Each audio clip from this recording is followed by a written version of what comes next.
So they tell us that we work 8 hours a day, but that's not true. It's not even close. The clock might say 8, but what about the commute? The hour it takes to get there and the hour it takes to get home. The time lost waiting for buses, stuck in traffic, rushing through train stations. Suddenly 8-hour day is really 10 or sometimes 11. And here's the brutal truth. Those hours are stolen from you because you don't actually get paid for them. You don't get them back. Now, most people, they don't stop to count them because if they did, they would realize that the 8-hour day was never real to begin with.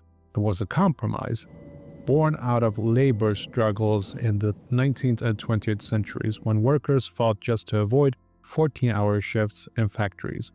8 hours for work, 8 hours for rest, 8 hours for what we will. That was the dream. But the commute?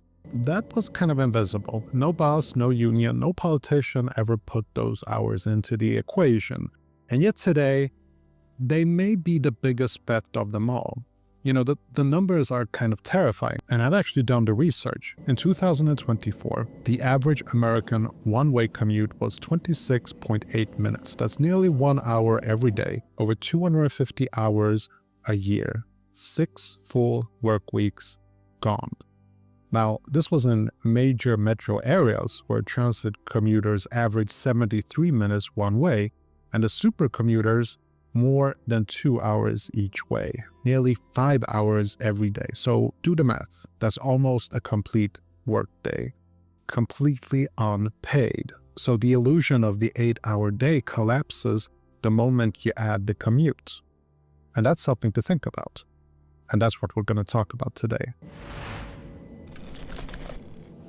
Okay, let's stretch out the numbers. If you spend 1 hour each way, that's 10 hours a week, 500 hours a year, 12 full work weeks.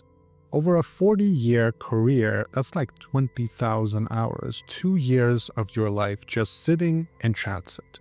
For those with brutal commutes, it's far, far worse. 4 hours a day adds to almost 8 years of life lost, nearly a decade of what could have been something else entirely. Now, if you think about what you would do with that time, like in 500 hours, you could learn the basics of a new language or write a book. In 20,000 hours, you could master a craft, like any craft. You can become an expert, you can build a side business or raise a child with thousands of extra mornings and evenings together. Instead, those years are traded for traffic jams and train delays. And that's the part people rarely face. It's not just hours, it's opportunity. It's the unlived lives, the unopened doors, the talents that never had the time to grow.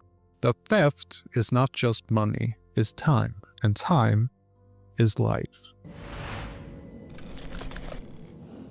But commuting doesn't only steal hours, it drains your body, your wallet, and your spirit. Now, I remember finishing a long day of work, already tired, only to face an hour-long ride home. And by the time I walked through my door, I wasn't just exhausted, I was empty.